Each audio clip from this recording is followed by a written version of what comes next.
Vamos lá, turma. Bom dia. Hoje nós vamos falar sobre a figura do recurso de revista no processo do trabalho.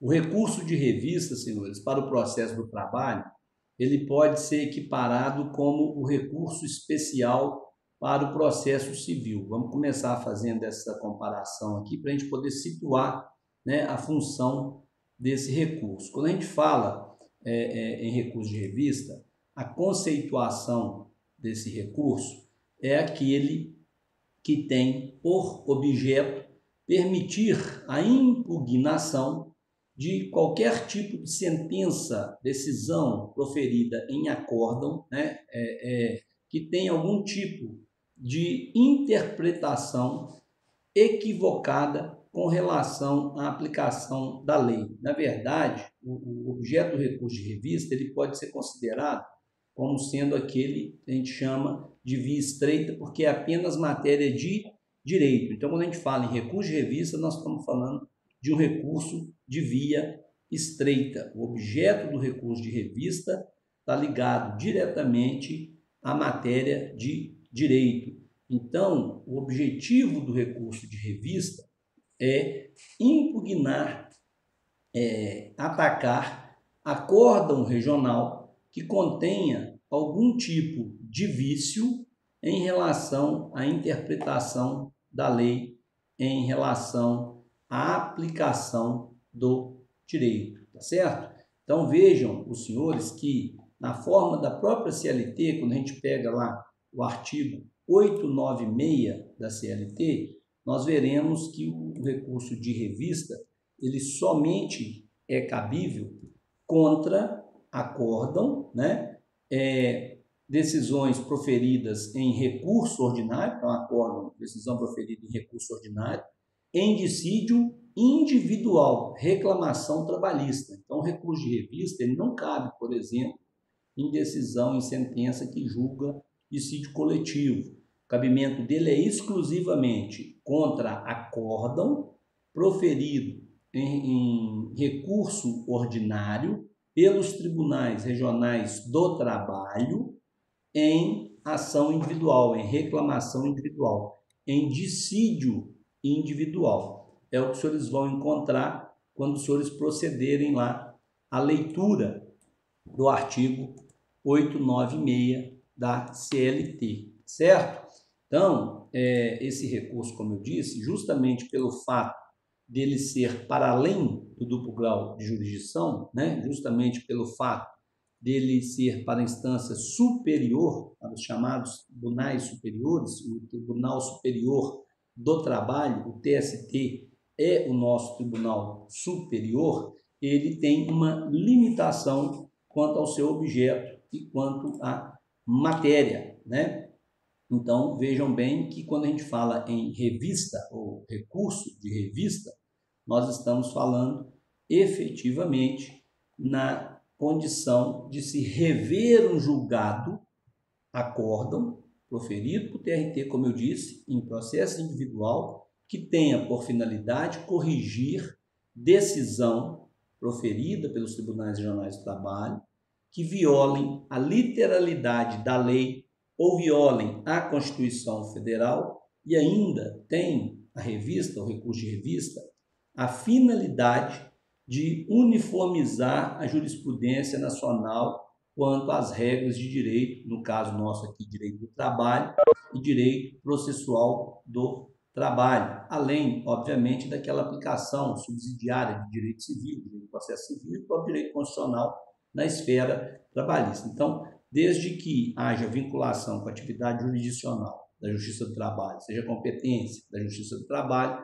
aquelas decisões de acórdão, né, proferida pelos TRTs, elas podem ser objeto de recurso de revista. Esse recurso, senhores, de revista, para que ele seja conhecido, para que ele seja admitido, né, em relação ao seu processamento, é necessário observar os pressupostos de admissibilidade.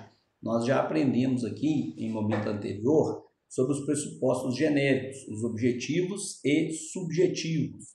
todos eles aplicáveis, né, ao recurso de revista, porque são, obviamente, inerentes a todos os recursos. Então, também o serão com relação ao recurso de revista. Mas existe ainda, né, alguns detalhes quanto ao recurso de revista e seus pressupostos de admissibilidade que nós temos que observar. Vejam, senhores, o seguinte. A primeira questão a ser observada com relação ao recurso de revista é o preparo, né? Nós precisamos, quando formos interpor o recurso de revista, observar se há necessidade de pagamento de preparo. Nós já vimos, quando a gente estudou o recurso ordinário, que quando há sentença, há arbitramento de custas, e a parte, quando vai recorrer, interpor o recurso ordinário, ela precisa fazer o recolhimento das custas. Esse valor das custas processuais pode ter sido alterado no resultado, no julgamento do recurso ordinário.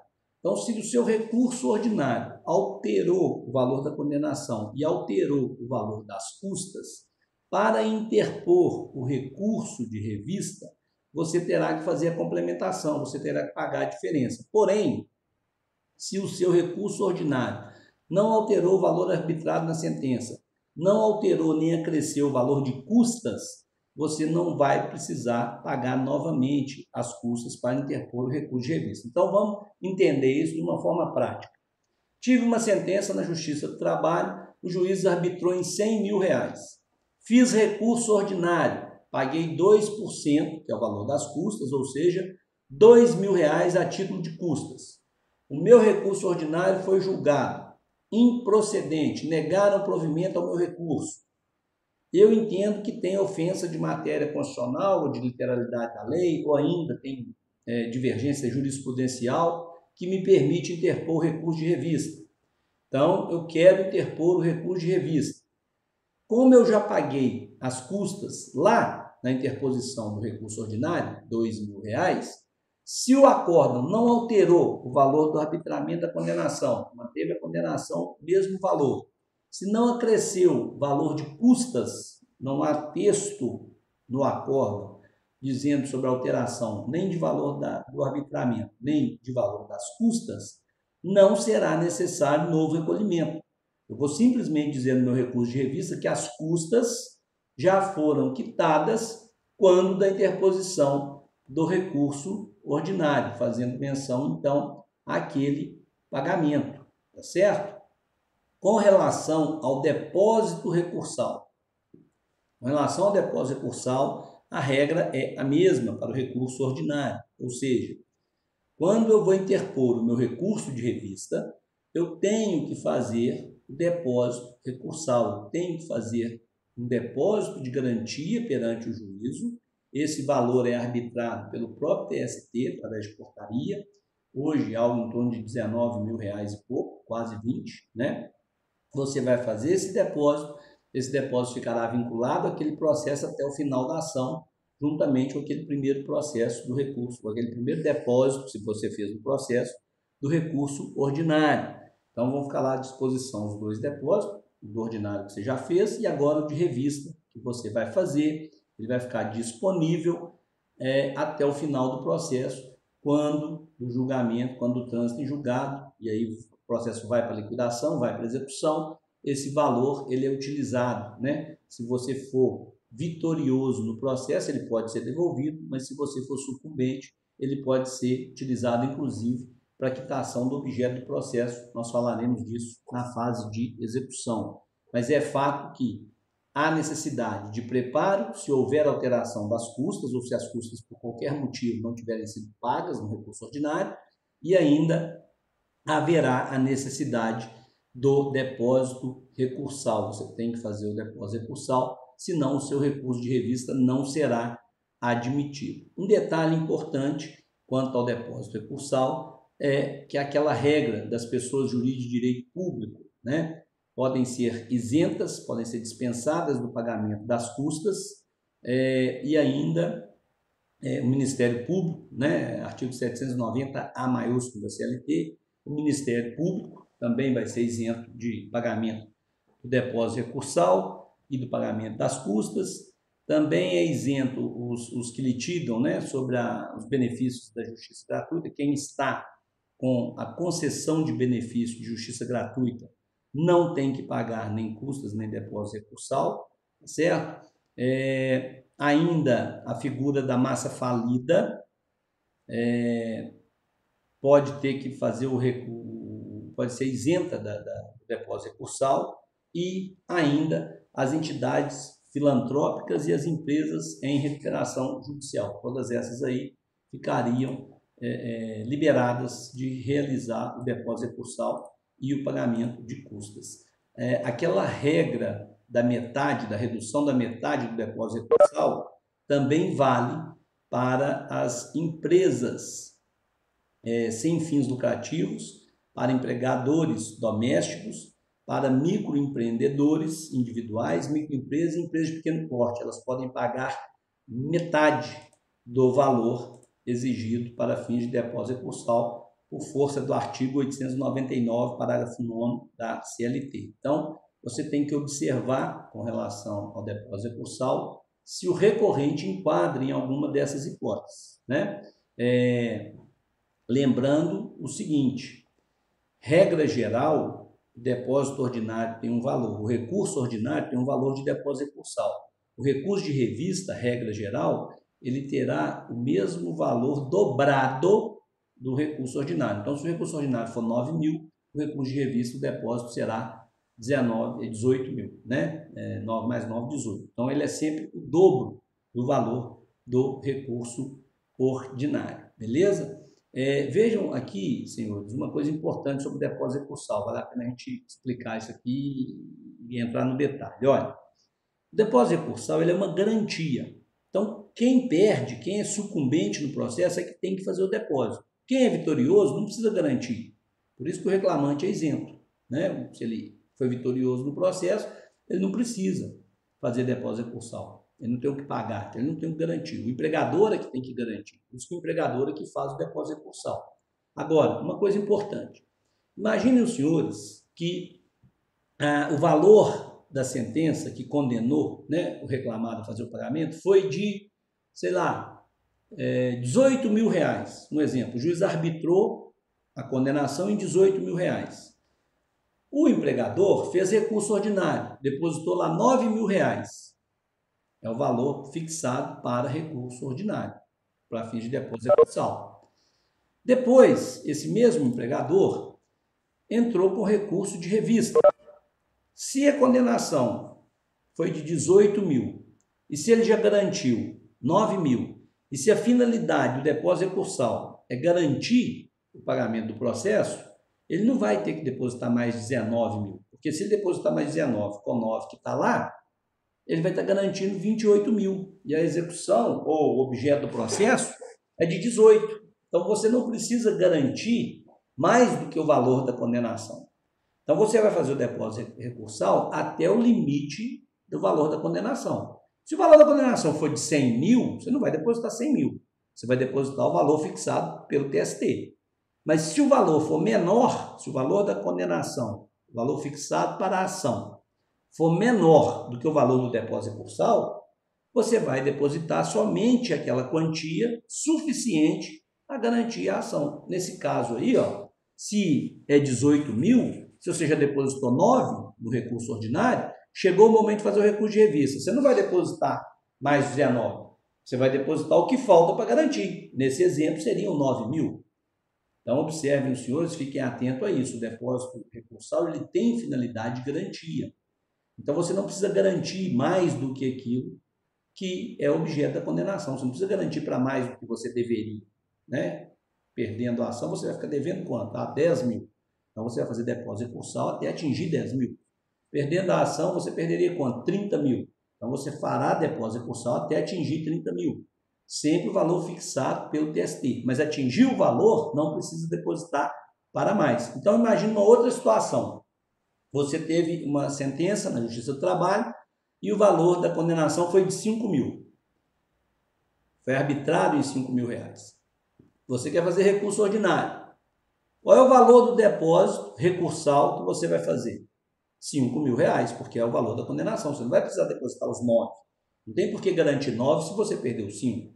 Então, essa é, né, a forma pela qual a gente define se você vai depositar o valor total do depósito recursal previsto pelo TST ou se você vai depositar um valor apenas para a questão da limitação da condenação, até chegar no valor, no limite da condenação. Então, vamos ficar atento a isso aí, certo? Então, esse é o primeiro pressuposto específico de admissibilidade do recurso de revista. Pagamento das custas, se tiver tido alteração ou se não tiverem sido já pagas no recurso ordinário, em regra são pagas no recurso ordinário. Segundo, realização do depósito recursal, observado o valor específico do depósito recursal para recurso de revista, que é publicado pelo TST, ou ainda se há já garantia de juízo ou se há já garantia de depósito suficiente a pagar a condenação. Ou quanto que falta para isso. Se o valor da condenação ultrapassar, você vai depositar o valor do depósito, né, recursal normal. Se o valor for inferior, você vai depositar até o limite da condenação, ok? Com relação à representatividade, olha, no recurso de revista, como ele é um recurso recursal, uma modalidade recursal, né? O recurso de revista ele é uma modalidade recursal técnica, ele é uma modalidade recursal de via estreita, só discute matéria de direito específica, muito mais jurídica no sentido de lei do que efetivamente de fato no sentido de prova, não permite nem reexame de prova, né? Não há o que falar em prova mais, porque é recurso de via estreita, só matéria de direito. Primeira coisa, não tem a possibilidade do justo postulante. Nós já vimos isso aqui, inclusive os senhores já fizeram um trabalho, uma avaliação nesse sentido. A súmula 425 do TST exige que recurso para o TST tenha advogado. Então, não há que se falar em justo postulante. Não cabe justo postulante na interposição de recurso de revista. Primeiro ponto. Segundo ponto, quando você interpõe o recurso de revista, é muito importante observar a procuração. Não é admissível interposição de recurso de revista se o advogado que firma, se o advogado que assina o recurso, que protocola o recurso no PJE, não tiver procuração nos autos. Então, quando a gente vai fazer uma interposição de um recurso de revista, principalmente se o advogado trabalha com outro advogado, é importante observar se a procuração tem o nome de todos os advogados. Se por acaso você tem um escritório, tem 3 advogados, mas na procuração só tem 2 advogados, e esse terceiro, que não está na procuração, for o que for assinar, for o que for fazer o protocolo no processo judicial eletrônico, no PJE do recurso de revista, haverá irregularidade de representação. E nos termos lá da súmula 383 do TST, seu recurso não será admitido. Então, quando vai interpor o recurso de revista, atenção, quem está interpondo, quem está assinando, tem procuração? Se não tiver, ou faz um subestabelecimento, ou pega uma nova procuração com o cliente, para que essa procuração seja apresentada no momento da interposição do recurso. Se não fizer isso, há grande chance do relator não conhecer do recurso. Cuidado com a ausência de procuração, ou cuidado com o advogado que interpõe o recurso sem ter procuração no processo, porque para fins de recurso de revista é considerado pressuposto de admissibilidade, certo? Outra questão importante com relação à interposição do recurso de revista e ligada à sua admissibilidade é a ideia de que, efetivamente, o recurso de revista ele é um recurso para, aspas, a última instância dos tribunais, né, do Poder Judiciário Trabalhista. Então, vejam bem os senhores que a revista ela exige pressupostos específicos e todos eles estão previstos lá no artigo 896 da CLT. Mas, primeiro, não cabe recurso de revista em processo que não seja reclamação trabalhista individual. O recurso de revista ele só é cabível de acórdão que julga reclamação trabalhista individual. Vamos pegar a leitura do artigo 896 da CLT e vamos ver o que está lá. Lá, quando os senhores lerem lá, os senhores verão que o cabimento de recurso de revista para o TST somente é possível das decisões proferidas em grau de recurso ordinário em dissídio individual, reclamação trabalhista individual, pelos tribunais regionais do trabalho. Então, quando o TRT profere um acórdão em julgamento de um recurso ordinário em dissídio individual, em reclamação individual, cabe recurso de revista. Tá, mas quais são as hipóteses específicas de cabimento do recurso de revista? Primeira, possibilidade da letra A do artigo 896 da CLT. Eu posso interpor recurso de revista quando o tribunal, quando o acórdão, pegar uma lei, um dispositivo de lei federal e interpretar essa lei de forma diversa daquela que outro Tribunal Regional do Trabalho de outro estado interpretou. Ou ainda que a seção de dissídio individual, que a gente chama de SDI, do Tribunal Superior do Trabalho, o TST, tenha interpretado de forma diferente. Ou ainda, se a decisão do Tribunal Regional do Trabalho, se o acórdão for contrário a alguma súmula do TST, né? Ou ainda alguma súmula vinculante. Então, são as primeiras hipóteses de cabimento. Toda vez que o acórdão contrariar a lei federal, toda vez que o acórdão interpretar uma lei de forma diferente que o TRT já interpretou, toda vez que o acórdão interpretar diferentemente uma matéria de direito da seção de dissídios individuais, o TST pela SDI interpretou de um jeito, o tribunal interpretou de outro, o tribunal regional, cabe recurso de revista. Então, observem, os senhores, que a ideia aqui é que o recurso de revista funcione efetivamente como uma forma de garantir, né, a uniformização, de garantir a igualdade de interpretação e de garantir não ofensa à lei federal de um modo geral. Esse entendimento do recurso de revista, senhores, justamente por ele ser de última instância, ele está ligado à função que o recurso de revista tem, justamente ligado à matéria de direito. Então, não há que se falar em reexame, nem de fato e nem de prova, porque se só cabe recurso de revista quanto à matéria de direito, não há o que se falar em reanalisar depoimento, não há o que se falar em reanalisar prova, não há o que se falar em reanalisar documento, nada disso. Então, quando a gente pega lá a letra A, né, do artigo 896, nós veremos efetivamente que o recurso de revista ele tem uma finalidade específica. Por isso que ele é chamado de recurso restritivo, por isso que ele é chamado de recurso de via estreita. E a hipótese de cabimento do artigo 896, ela não permite dilação, ela não permite uma interpretação diferente ou uma utilização do recurso para além daquilo que está previsto lá. Então, olha só, na linha A, essa que a gente leu agora, do artigo 896 da CLT, o recurso de revista é cabível quando houver divergência jurisprudencial na interpretação da lei. Nada mais do que isso. Se algum tribunal deu entendimento diverso a uma lei, daquele entendimento que o tribunal julgou o seu processo, adotou, cabe recurso de revista, né?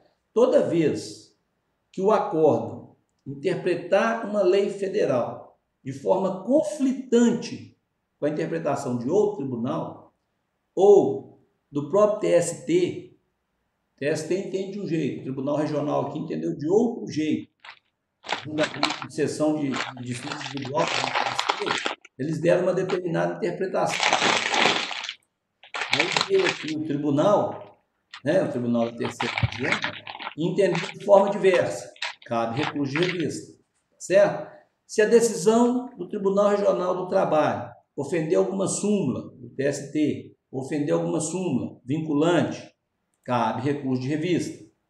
Então, observem, senhores, que a linha A, primeira hipótese de cabimento do artigo 896, é quanto à divergência jurisprudencial.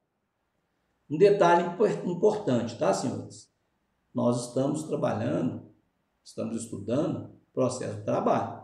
Então, a divergência jurisprudencial, para falar em cabimento de recurso de revista, tem que ser uma jurisprudência emitida, prolatada, né, emanada por órgão da Justiça do Trabalho. A única exceção dessa regra é a súmula vinculante do STF. Então, não adianta eu pegar uma jurisprudência da Justiça Comum sobre acidente de trabalho, por exemplo, e querer interpor recurso de revista. Tem que ser divergência de interpretação por órgão específico da Justiça do Trabalho. Exceção da regra, súmula vinculante do STF. Ok? Então, se não houver a comprovação dessa divergência apta, não há possibilidade de admissibilidade do seu recurso de revista. Detalhe importante, a linha A é clara ao dizer que a divergência jurisprudencial tem que ser de outro tribunal. Então não adianta você pegar uma jurisprudência do próprio Tribunal Regional de Minas Gerais, que entendeu num processo semelhante ao seu de forma diferente, e utilizar. Que aí não vai caber seu recurso de revista. O recurso de revista cabe quando a divergência é de outro tribunal e não do mesmo tribunal. O mesmo tribunal não cabe. Então, se na primeira turma de Minas Gerais, no TRT de Minas Gerais, entendeu-se de forma X, não adianta eu pegar uma decisão da terceira turma do TRT de Minas Gerais e interpor recurso de revista, porque é do mesmo tribunal. Então, tem que ser de tribunal diferente. Por isso que é uniformização nacional, TST é nacional, né? Uniformização nacional de jurisprudência, ok? Com relação, senhores, à linha B do artigo 896 do CPC, vamos proceder à leitura dela aqui, para a gente poder entender o cabimento. Olha, cabe recurso de revista, é o CAPT, né? Para o TST, contra acórdão, decisão proferida em recurso ordinário, em dissídio individual, pelos TRTs, quando? Aí vem a letra B. Derem ao mesmo dispositivo de lei estadual, convenção coletiva de trabalho, acordo coletivo, sentença normativa ou regulamento empresarial de observância obrigatória em área que exceda a jurisdição do Tribunal Regional, prolator da decisão recorrida, interpretação divergente na forma da linha A. Olha só, aqui também é interpretação divergente, mas a interpretação divergente da linha B não é mais da lei federal. A interpretação divergente aqui, a divergência jurisprudencial da linha B, ela é com relação a alguma lei estadual, a alguma convenção coletiva, a acordo coletivo, a sentença normativa ou ainda a regulamento de empresa. Vejam bem, senhores, toda vez que num recurso ordinário o TRT proferir um acórdão e esse acórdão, de alguma forma, der uma interpretação a uma lei estadual diferente de um outro TRT, um outro tribunal regional, caberá interposição de recurso de revista. É uma hipótese rara. Por que é uma hipótese rara? Por uma questão muito simples. O que é uma lei estadual? Lei estadual, né, a gente falar em sentido amplo, é aquela lei, decreto, portaria, enfim, ato normativo do poder público estadual que tem jurisdição, que tem validade naquele estado. Então, muito difícil o Tribunal de São Paulo julgar uma lei estadual de Minas Gerais na aplicação de um contrato de trabalho em São Paulo. É raro. Existe no Brasil, no estado de São Paulo, existe no Brasil apenas um estado que tem 2 tribunais regionais de trabalho. É o de São Paulo. Existe um tribunal regional de trabalho da 2ª região, que é para a região metropolitana da capital, São Paulo. E existe o 2º tribunal lá, que é o TRT-15, que é para Campinas e interior do estado de São Paulo. Então, observem, senhores, que lá é possível acontecer isso. O Tribunal da Capital entendeu uma lei de um jeito, o Tribunal de Campinas entendeu a lei de outro jeito. Lá é mais comum. Mas aqui em Minas Gerais, como a gente só tem um TRT, é raro, né? Você tem uma situação dessa, porque o TRT, a nossa equipe, vai interpretar a lei. Para outro TRT interpretar a nossa lei, teria que ser um caso assim, muito específico. Por exemplo, o empregado foi contratado em Minas Gerais, trabalhou no Paraná, por exemplo, em Curitiba, depois trabalhou no Rio Grande do Sul, em Porto Alegre, depois trabalhou no Rio de Janeiro, por exemplo, e aí foi mandado embora. Aí nós aprendemos que, por causa da competência territorial, ele poderia entrar com a reclamação dele no Rio de Janeiro, no Paraná, ou lá no Rio Grande do Sul, ou até aqui em Minas Gerais, onde ele foi contratado. Aí poderia acontecer, né, na hipótese de ter alguma lei específica, por exemplo, que fixe um piso salarial para a função dele de químico, por exemplo, no estado de Minas Gerais, né, onde ele foi admitido, e ele requerer uma diferença salarial com base nesse regramento aí, mas a ação dele está lá em Porto Alegre, onde ele trabalhou em São Paulo, porque lá ele pode entrar. Aí o tribunal lá de Porto Alegre entendeu de uma forma que Minas Gerais aqui tem decisão que entende de outra. Então, observem que é uma situação extremamente rara, né?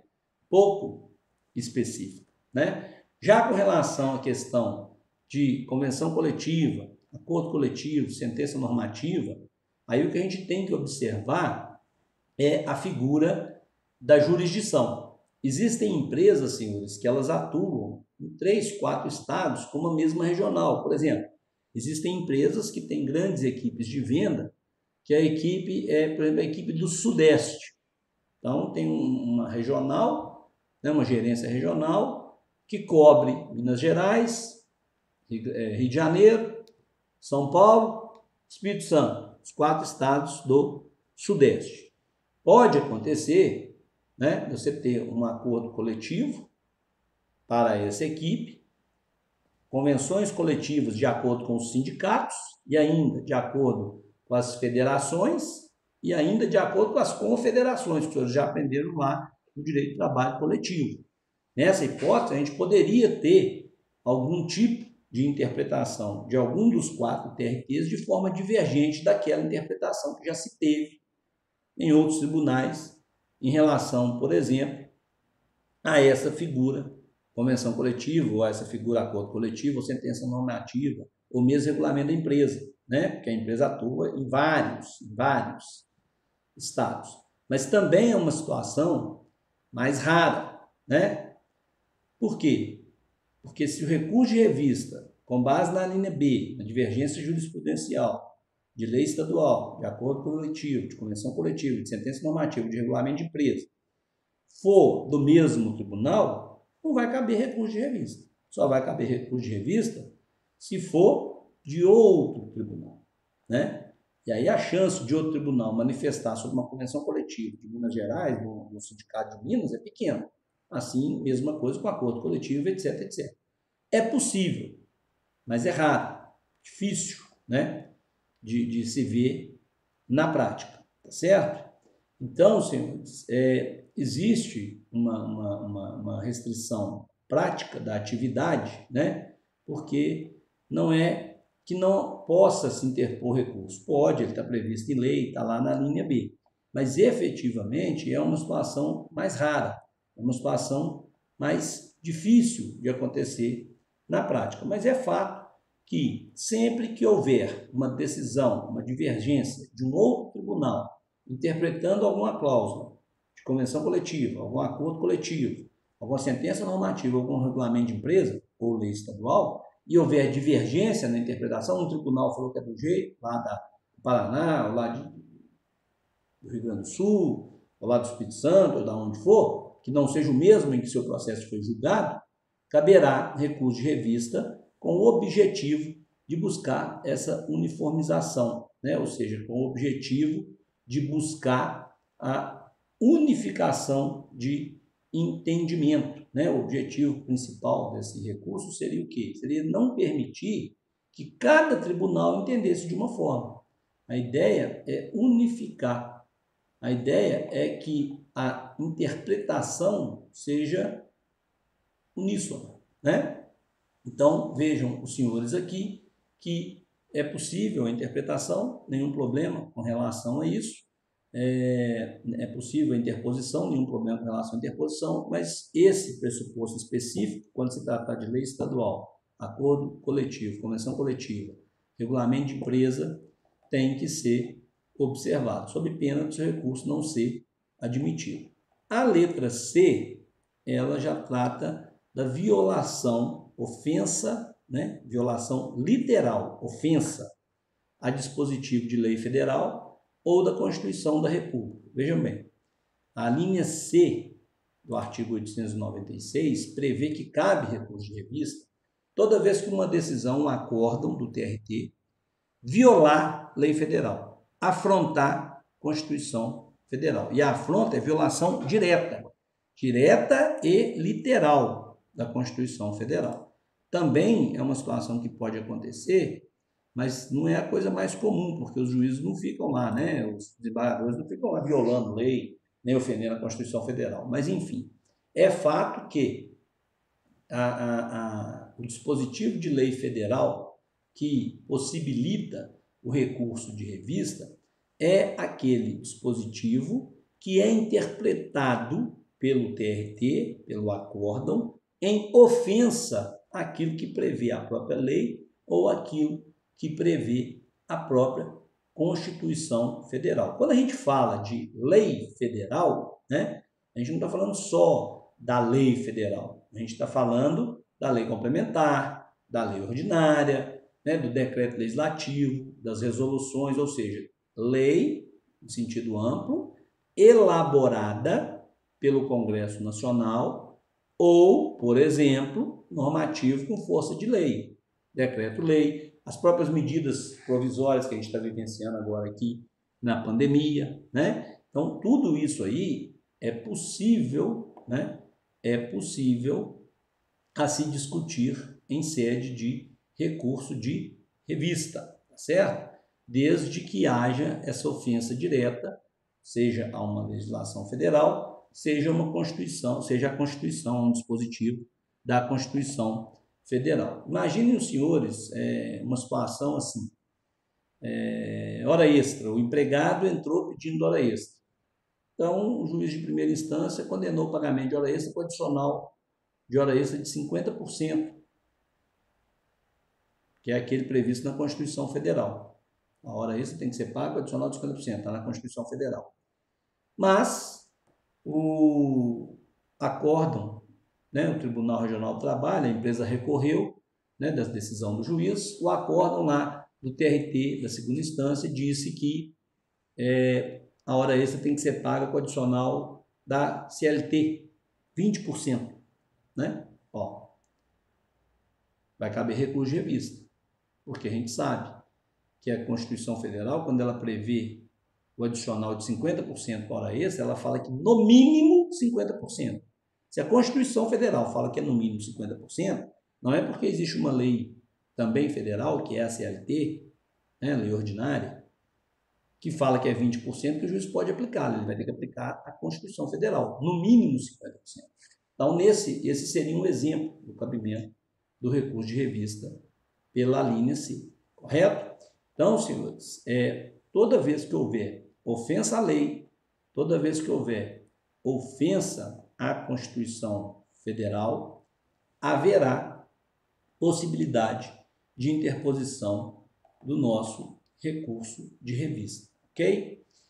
Como eu disse, os senhores observam que tanto pela linha A, quanto pela linha B, ou quanto pela linha C, o recurso de revista ele só é possível para discutir matéria de direito.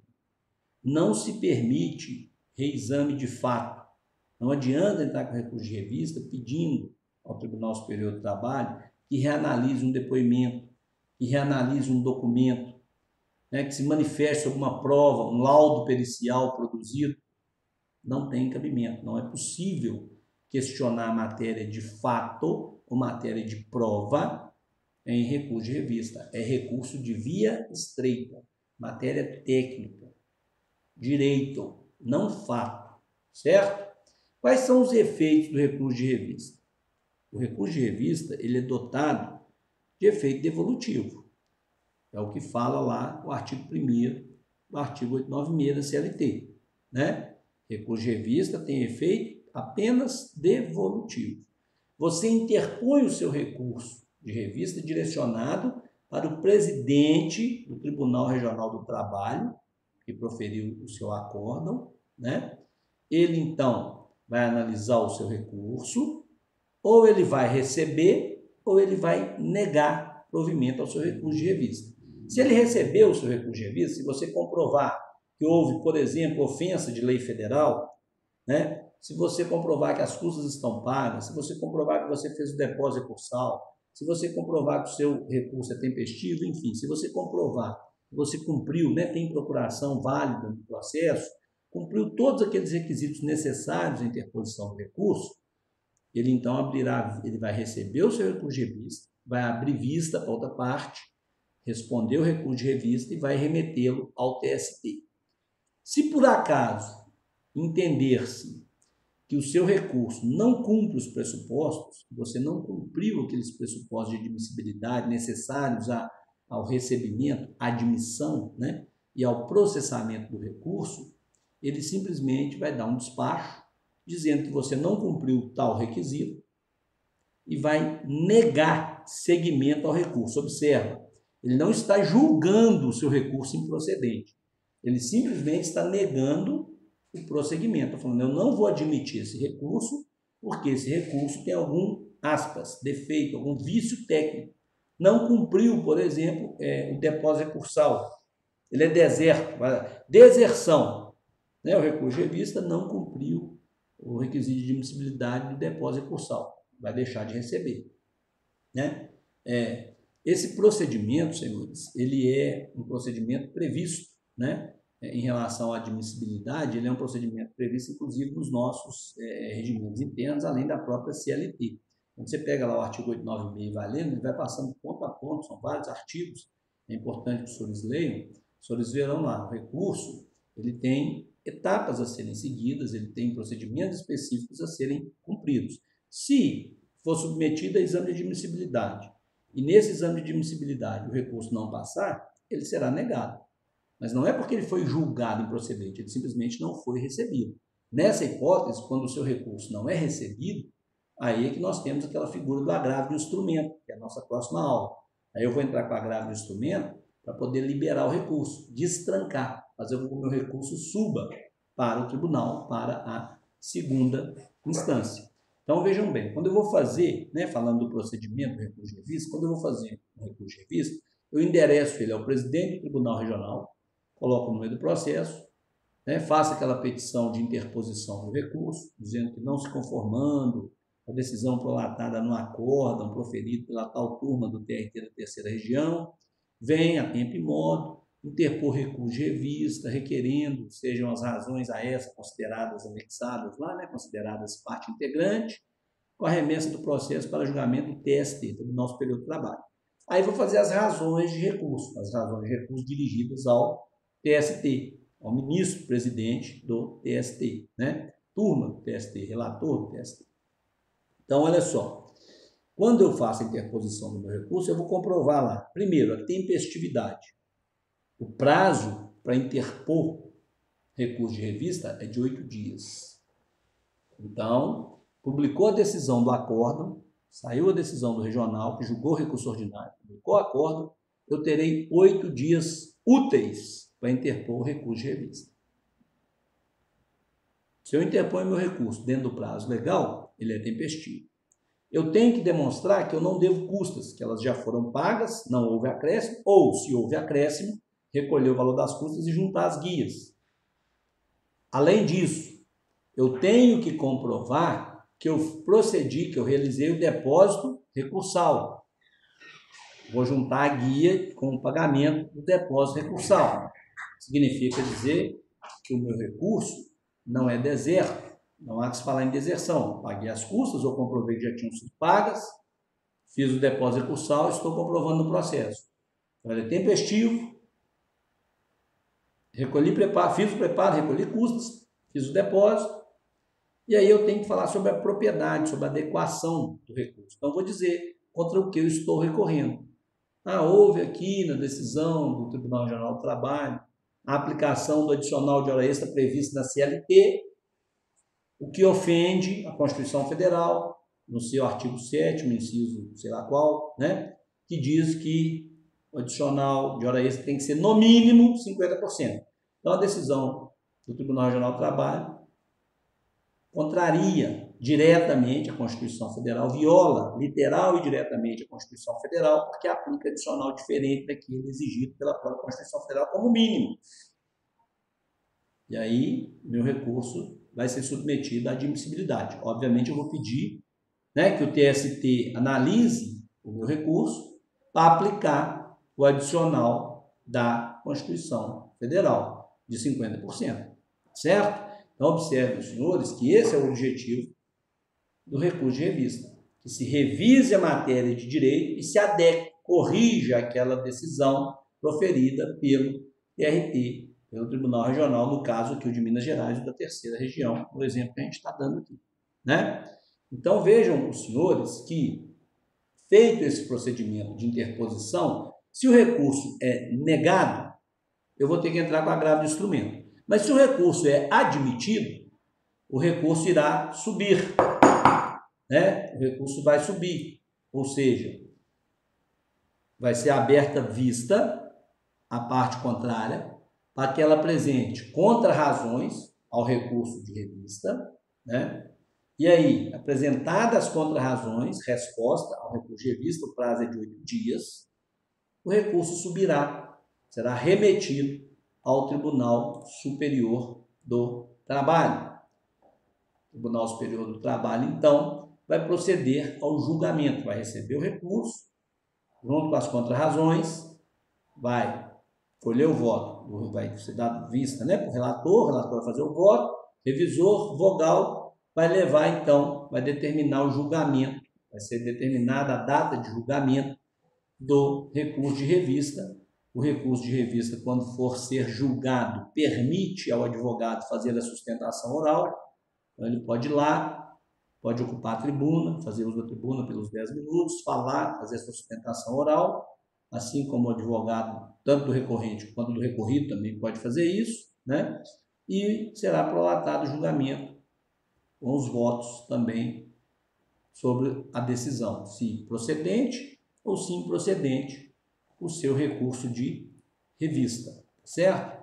Agora, quando a gente fala, senhores, de recurso de revista, existem vários detalhes na legislação, e aí, se a gente pegar lá o artigo 896, eu peço aos senhores que deem uma lida no artigo 896, porque será importante, os senhores verão que alguns pontos, né, do recurso de revista são pressupostos específicos e tem que ser observado. Por exemplo, a parte tem no recurso de revista, sob pena dele não ser conhecido, a parte recorrente ela tem que pegar o trecho daquela decisão que ela está recorrendo para mostrar que foi pré-questionado, ou seja, para mostrar que aquele ponto que você está utilizando para recurso foi objeto de pré-questionamento, ou seja, houve manifestação das partes e houve manifestação também do tribunal a respeito. Então, você vai mostrar lá o que você requereu no seu recurso de revista, vai pegar a parte da decisão que fala sobre aquilo ali e vai transcrever no seu recurso de revista. Se você não fizer isso, se você não transcrever esse trecho da decisão que demonstra que a matéria foi objeto de posicionamento, que houve controvérsia, que houve questionamento, seu recurso não será admitido, né? Outra coisa importante, quando você faz o recurso de revista, além de mostrar o trecho da decisão que contraria a lei ou que traz divergência jurisprudencial, seja pela linha A, seja pela linha B, mas quando você mostra a divergência jurisprudencial, você tem que indicar também, de forma direta, explícita, clara, fundamentar, aonde está a contrariedade à lei. O que contrariou a lei? O que contrariou o súmula? Por que não está conforme a jurisprudência de outro tribunal? Você tem que demonstrar onde não está conforme. Ó, não está aqui, tá vendo? Ó, Constituição Federal, artigo 7º, inciso tal, fala, adicional de hora extra, mínimo 50%. Olha o trecho da sentença. Determinou o pagamento de hora extra com base no adicional de 20% na forma da CLT. Nesse trecho aqui, ó, que eu vou copiar para o meu recurso de revista e vou indicar, há contrariedade à Constituição Federal, porque o juiz determina pagar com 20% e a Constituição Federal determina pagar com no mínimo 50%. Então, se você não fizer essa indicação precisa, seu recurso de revista também não será admitido, né? Tem que ter impugnação especificada, você tem que impugnar de forma específica, clara, todos os pontos jurídicos da decisão. Inclusive, você tem que fazer o que a lei chama de demonstração analítica de cada dispositivo da lei, ou da Constituição, ou da súmula, ou da orientação, ou da convenção coletiva, ou o que for objeto do seu recurso. Você vai ter que dizer lá, né? Olha, eu estou querendo que reforma, porque quando a gente pega a Constituição Federal e lê a Constituição Federal, ela diz que o adicional de 50% da hora extra é o mínimo que se pode pagar. Portanto, o objetivo da Constituição Federal é garantir ao empregado uma remuneração de pelo menos metade do valor da hora normal por hora extra. Quando o Tribunal Regional do Trabalho da Terceira Região julgou o processo, nesse caso aqui, né, de exemplo que nós estamos dando, ele entendeu que o adicional deveria ser de 20%, traz prejuízo ao empregado e ofende a Constituição Federal. Então, você tem que fazer essa interpretação. Se você não fizer essa impugnação, se você não expor de forma clara as razões com o pedido de reforma, e se você, sobretudo, não fizer uma demonstração analítica do dispositivo da lei ou da Constituição ou do ponto sobre o qual você está recorrendo, razão do seu recurso de revista, seu recurso não será admitido. Então, você não pode chegar lá simplesmente e fazer uma interpretação genérica e falar assim, Tribunal Regional do Trabalho, no acordo, condenou a 20% da CLT. Porém, isso ofende a Constituição Federal, porque na Constituição Federal fala que o mínimo é 50%. Então, se é 50%, está equivocada a decisão do Tribunal Regional da Terceira Região, Tribunal Regional do Trabalho da Terceira Região, e requer a reforma. Seu recurso vai ser admitido. Você tem que fazer a demonstração analítica, é exigência, pressuposto específico para a interposição do recurso de revista. Sem isso, se você não fizer assim, seu recurso não será admitido, né? Então, a Cristiane está comentando aqui que a Constituição Federal é lei maior, deve ser respeitada. Não é só por isso, tá, Cristiane? Porque ela é lei maior, não. Mas é por isso também, mas não é só por isso, é porque, veja bem, se a Constituição Federal ela dá uma diretriz, você não pode ofender aquela diretriz dada pela Constituição Federal, a não ser que não seja caso de ofensa, que seja caso de compatibilidade. Olha o exemplo que eu estou trabalhando com os senhores aqui para a gente visualizar o recurso de revista, né? Para ficar mais fácil a compreensão. Porque eu sei que o recurso de revista é uma matéria mais complicada um pouco, né? Assim, mais complexa. Mas vamos lá. Se eu tenho uma legislação federal, que é a CLT, com 20%, e eu tenho a Constituição Federal com 50%, mas a Constituição Federal fala que é no mínimo 50%, se fosse o caso, por exemplo, do Tribunal Regional do Trabalho ter mandado pagar hora extra com 60% de adicional, com base na convenção coletiva, se fosse essa a hipótese, vamos pegar um outro exemplo agora. Convenção coletiva fala que é 60%. Aí o Tribunal Regional do Trabalho mandou pagar hora extra com 60%. Ok? Com base na convenção coletiva. A empresa quer entrar com recurso de revista, falando o seguinte: o Tribunal Regional do Trabalho ofendeu a Constituição Federal, porque lá fala que é 50%. E a decisão do TRT mandou pagar com 60%. Por que nesse caso não cabe recurso de revista? Porque não há ofensa. Mesmo a Constituição Federal sendo lei maior, ela fala que é no mínimo 50%. Então, se a convenção coletiva fala em pagar 60%, vai prevalecer a convenção coletiva. Porque a Constituição Federal não proíbe pagar mais, ela proíbe pagar menos. Mínimo 50%. Posso pagar 20%? Não. Posso pagar 30%, 40%? Não. Posso pagar 50% ou mais. Então, se tiver uma convenção coletiva falando que é 60% e for aplicada a convenção coletiva, se ela estiver no processo, for aplicada, for requerido, tudo bonitinho, não é porque a Constituição é a lei maior que vai ficar 50%, vai ficar os 60% da convenção coletiva, porque é compatível, né? A compatibilidade entre a previsão constitucional e a compatibilidade com a previsão da convenção coletiva.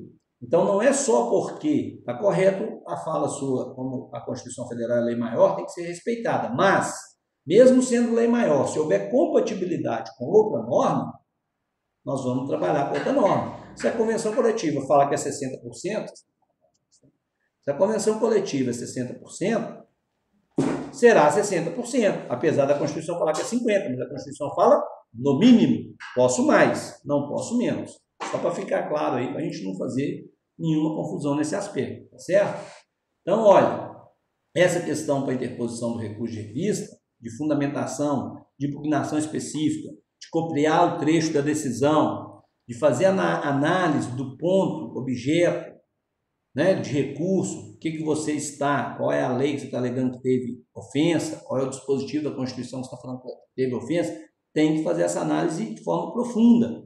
Se você não fizer essa análise, essa demonstração analítica, seu recurso não será admitido, né? Se for caso de pré-questionamento, se for caso de você ter requerido alguma preliminar de nulidade do julgamento, porque o tribunal não se manifestou sobre algum ponto, né? Aí você vai ter que transcrever no seu recurso de revista aquele trecho dos seus embargos de declaração que você pediu para que fosse manifestado sobre determinado ponto e o tribunal ou o juiz não manifestou. Observa, nós estudamos embargo de declaração aqui. Aí quando a gente estudou embargo de declaração, eu falei com a turma assim, olha, pré-questionamento é um ponto importante do embargo de declaração. Se você está alegando uma determinada matéria, vamos supor, né, senhores, aqui, que a gente estaria questionando ainda essa questão da hora extra. Então, olha, você está alegando lá que a hora extra tem que ser 50%, que é o adicional da Constituição Federal. Você alegou isso na sua inicial, pediu assim, né? A empresa fez a defesa, falou para aplicar o adicional da CLT, 20%. O juiz determinou que fosse 50%. A empresa recorreu para o tribunal. Lá no tribunal, o tribunal falou, não, aplica 20%. Aí você faz um embargo de declaração. Lembra do embargo de declaração? Nós estudamos embargo de declaração. Você vai fazer um embargo de declaração para o tribunal e vai pré-questionar. Não pode ser 20%, porque 20% ofende a Constituição Federal. Então, há contradição aqui na decisão. E vai pedir para que o tribunal se manifeste sobre esse ponto. Se o tribunal não manifestar, se o tribunal falar, não tem nada que clarear, a decisão é essa mesmo, acabou, está mantida a decisão, aí quando você faz o recurso de revista, você tem que demonstrar isso, você tem que falar, olha, eu fiz o embargo de declaração, olha o que eu escrevi no embargo de declaração, copia lá, né, o embargo de declaração, e pede ao Tribunal Superior do Trabalho que observe que houve pré-questionamento, argue que o Tribunal Regional não manifestou sobre esse ponto, pede para ser nulo o julgamento do Tribunal Regional do Trabalho e pede para devolver para o tribunal para que ele novamente se manifeste. Também é papel do recurso de revista. Está lá no inciso 4 do parágrafo 1º-A do artigo 896. Por isso a importância dos senhores lerem esse artigo 896A, né, da CLT. Senhores, uma coisa importante. Toda vez que a gente for interpor recurso de revista alegando divergência jurisprudencial, a gente tem que ficar atento para saber se essa jurisprudência que eu estou alegando, que existe em outro tribunal, já não foi objeto de súmula do TST, né? Por exemplo, se eu tiver questionando a possibilidade de jus postulandi no TST, eu tenho um recurso que não será admitido, porque a matéria já foi ultrapassada por súmula do TST. O TST já tem súmula falando disso. A 425 fala, jus postulandi não pode no TST. Então, quando a gente vai fazer um recurso, a gente tem que observar se aquilo que eu pretendo ser vitorioso, se aquilo que eu quero que seja objeto de reforma do meu recurso, aquilo que eu quero ver como tese deferida pelo TST, se aquilo já não foi sumulado pelo próprio TST. Se a matéria, ou se a divergência, ou se aquele ponto do meu recurso já foi objeto de manifestação do Tribunal Superior do Trabalho, por súmula, ou do Supremo Tribunal Federal, também por súmula, ou Se a jurisprudência atual do TST é contrário ao meu entendimento, vamos supor que eu peguei uma jurisprudência lá de 1993, estou fazendo recurso de revista com base nela, mas toda a jurisprudência dos últimos anos, a jurisprudência atual do tribunal é contra a minha tese. Não cabe recurso de revista. É o que fala o artigo 7º do 896. Não caberá recurso de revista, né, se a divergência não for apta a ensejar o recurso de revista de forma atual, ou seja, tem que ser interativa, tem que ser notória, tem que ser atual. Se não for, se a minha tese já foi superada pela jurisprudência atual do TST, meu recurso de revista também não será conhecido. Tá certo? Toda vez que a gente entra com recurso de revista, com base em divergência jurisprudencial, que eles chamam de dissenso de julgados, né? Cada um por um lado, quem é o recorrente, a pessoa que interpõe o recurso, ela tem que comprovar essa divergência válida. Como é que comprova essa divergência válida? Ou você pega uma certidão do tribunal que proferiu aquela decisão e que fez jurisprudência, então você junta lá essa certidão, ou você faz a cópia do repertório de jurisprudência oficial, credenciado no TST, né? Você tem que citar lá quem foi o órgão julgador, qual é o número do processo, quem foi relator, qual é a data da publicação do julgamento, tá certo? Você tem que indicar a fonte, de onde você tirou, identificar o caso que você está utilizando como dissenso jurisprudencial, como divergência jurisprudencial, e tem que demonstrar, né, onde foi publicada essa decisão divergente. Se você não fizer isso, seu recurso de revista também não será admitido. Olha, o recurso de revista ele é cabível tanto no procedimento ordinário quanto no procedimento sumaríssimo. Porém, não é cabível no procedimento sumário. Aprendemos isso aqui. Com relação ao procedimento sumaríssimo, toda vez que eu tiver um processo que segue o rito do procedimento sumaríssimo, somente poderei entrar com recurso de revista, somente vai caber recurso de revista, se houver contrariedade de súmula do TST, de súmula vinculante do STF ou por violação direta da Constituição Federal. Então, aqui há uma exceção. Observe, senhores. Há uma exceção à regra aqui. Aquela regra que a gente viu aqui do artigo 896, letra A, letra B, letra C, aquilo vale para procedimento ordinário. Para procedimento sumaríssimo, só é possível interpor recurso de revista em 3 hipóteses. Quando violar a súmula do TST, a decisão viola a súmula do TST. Quando a decisão viola a súmula do STF. Ou quando há violação direta da Constituição Federal. Só nessas 3 hipóteses. Tá? Se fugir dessas 3 hipóteses, procedimento sumaríssimo, não caberá recurso de revista.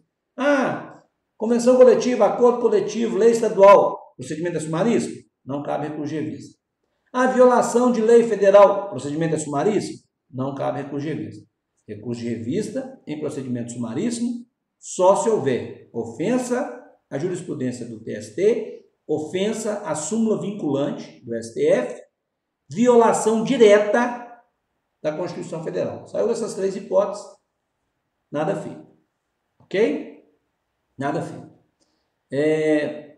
Outra coisa importante. Com a reforma trabalhista, 2017, se o seu recurso de revista for tempestivo, mas tiver algum tipo de defeito formal, que não seja defeito grave, no sentido de ausência de requisito, pressuposto, forma de encaminhamento, se for algo suprível, né, passível de ser superado, pode o TST desconsiderar o vício, ou pode o TST te dar um prazo para você resolver aquele problema, sanar aquele vício e julgar o mérito do seu recurso. Certo? Isso é possível. mas não é obrigatório. Fica a critério do entendimento da interpretação deles lá. Se o seu recurso, como eu disse, for negado, cabe agravo, né? Agravo do instrumento. Aí o agravo do instrumento vai fazer o seu recurso subir para ser julgado, né? Isso aí nós vamos ver na próxima aula, que nós vamos falar sobre agravo de instrumento, tá certo? Outra coisa, senhores, muito importante. O recurso de via estreita, recurso de revista, quando ele chega no tribunal, ele vai para o relator. Ele é distribuído para o relator, lá no TST, o ministro. O ministro, relator do seu recurso de revista, em decisão monocrática, decisão dele, sem depender do colegiado, ele pode denegar seguimento, barrar, não admitir, não permitir que o seu recurso prossiga, se ele entender que o seu recurso é intempestivo, se ele entender que é caso de deserção, se não houver regularidade de representação, como eu falei da procuração, ou se não tiver, se faltar algum pressuposto, seja intrínseco ou extrínseco para admissão do recurso. Por isso que é importante a gente analisar todos aqueles fatos que a gente viu aqui no início para saber se o meu recurso é cabível e se ele cumpre essas exigências. E aí é o que eu disse, se o seu recurso for denegado o segmento, se não permitirem a interposição do recurso, não, nós não vamos julgar porque o recurso é intempestivo. Não, nós não vamos julgar porque o recurso falta requisito, pressuposto válido de admissibilidade. Aí é caso de agravo de instrumento, tá certo? Existe também, senhores, uma figura da transcendência. Para a gente poder finalizar, a gente tem que falar da transcendência. Quando chega um recurso de revista no Tribunal Superior do Trabalho, ele vai observar se aquela causa oferece algum tipo de transcendência, ou seja, se ela gera reflexo geral de natureza econômica, política, social ou jurídica. E se efetivamente, se essa transcendência atinge, né, a outros julgamentos, a outras ações. Tá certo? Então, se não tiver transcendência, pode o relator, inclusive por ele, despacho monocrático, negar seguimento ao recurso de revista. A parte, o recorrente, por seu advogado, pode até fazer sustentação oral. É permitido a realização de sustentação oral durante 5 minutos em sessão, né, para que ele defenda a existência da transcendência. Se o relator falar realmente não tem transcendência, ele vai lavrar o acordo, vai fundamentar, né, e a decisão é irrecorrível. Tá certo? Não cabe nem agravo interno. Tá certo? Então, a questão da transcendência no processo de trabalho, especial, também tem que ser observada. Ok? Aí eu peço aos senhores que leiam sobre isso. Se tiverem alguma dificuldade, podem fazer pergunta, né? Há uma regulamentação muito extensa com relação ao recurso de revista, a possibilidade de cabimento também é muito específica, mas a regra é que, através do recurso de revista, nós conseguimos corrigir qualquer tipo de vício, qualquer tipo de erro, de equívoco, de manifestação dos tribunais regionais dos trabalhos, quanto à matéria de direito, quanto a julgamento com interpretação jurisprudencial divergente, quanto à aplicação de lei federal e aos dispositivos da Constituição Federal, além do fato de que o recurso de revista ele permite a uniformização das decisões dos tribunais. As jurisprudências, elas nada mais são do que a base, o fundamento do que futuramente virá a ser uma súmula. De tanto o tribunal entender daquele jeito, vai consolidar a jurisprudência, pacificar a jurisprudência, e ela irá se tornar uma súmula, uma orientação do tribunal para quem está abaixo, para os juízes, para as partes, para a sociedade de um modo geral. Ela vai sumular a matéria. O entendimento sobre isso aqui é esse. E isso será aplicado para todo mundo. Ok, senhores? Vocês têm alguma pergunta específica sobre recurso de revista? Querem fazer algum comentário? Ana? Tranquilo, professor. Tá, do jeito que você explicou, tá bem explicadinho mesmo. Tá ótimo, obrigada. Cláudia,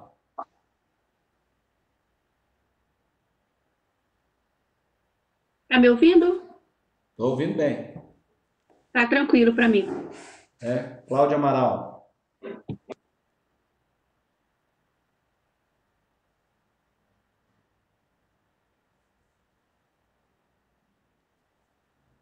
Helmut, Muito boa a aula, muito obrigado, muito bem explicado. beleza. Apesar que é muito conteúdo, né? A gente tem que dar É, uma lida o recurso de para. vista, eu pediria aos senhores que dessem uma lista, uma lida certinha nele, porque ele é mais complexo mesmo, sabe? Mas seria bom que vocês dessem pelo menos no artigo lá, dar uma lida na bibliografia, vocês vão ver que tem muitos detalhes, são muitas questões específicas, porque por ser recurso de via estreita, ele já é um recurso restritivo por natureza e por finalidade, né, por objetivo. Mas, enfim, tudo aquilo que for necessário, a gente pode voltar nele, vocês podem fazer pergunta, pode mandar lá no grupo, pode fazer no privado, se precisar a gente faz uma outra aula esclarecendo alguma dúvida, não tem problema nenhum, tá? Eu preciso é que vocês consultem o conteúdo e qualquer dúvida que tiver, por gentileza, pode me remeter às dúvidas aqui que a gente responde, tá bom? Ok, muito obrigado. Nada. Cristiano, sei que você está me ouvindo aí, você falou aqui sobre as jurisprudências serem o norte. Sim, as jurisprudências, elas são, literalmente, elas vão te dar a orientação necessária para que você faça uma análise, se é cabível ou não seu recurso de revista, até em relação ao entendimento, né, que os tribunais têm sobre determinada matéria. A jurisprudência, ela nada mais é do que uma síntese de entendimento que os tribunais mantêm sobre aquele ponto, sobre aquela matéria. Tanto que, a partir do momento que essas jurisprudências, esses entendimentos são pacificados, eles se transformam em súmulas, né? Então, elas sempre vão ser o norte. Está correto isso aí que você disse. Você quer fazer alguma pergunta? Você está sem o áudio? Quer encaminhar pelo chat? Aí pode ficar à vontade. Beleza. Cláudio Amaral, você também está ouvindo a gente? Você consegue me ouvir, Cláudio?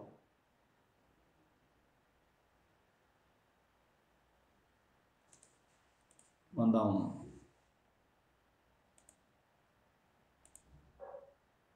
um oi aqui para a Cláudia. Vamos ver aqui. A Cacau Amaral é a Cláudia Amaral mesmo, não é? Isso. Eu sou a Cláudia Rodrigues. Isso.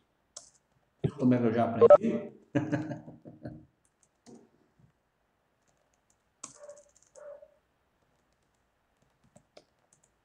Eu estou perguntando ela aqui, vocês veem o chat aí, senhores? Todos veem? Quando eu mando aqui escrito, vocês conseguem ver o escrito aí? Eu não vejo não, professor. Abre aí, embaixo aí, ó, tem uma bolinha, parecendo um balãozinho. Clica Ah, tá. Olha aí. Ah, tá, agora eu vi.